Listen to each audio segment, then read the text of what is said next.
Tama ka na, Elsa. Huwag ka nang magalit, Elsa. Oh my God. Itong struggle pag may snow.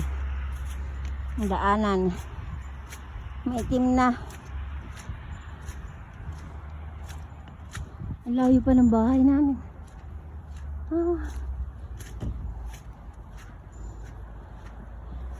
Yan. Ito ang struggle ng snow dito. Pagkapatunaw. Pero ang ganda pa din yung yun ang bahay namin. Napakalayo.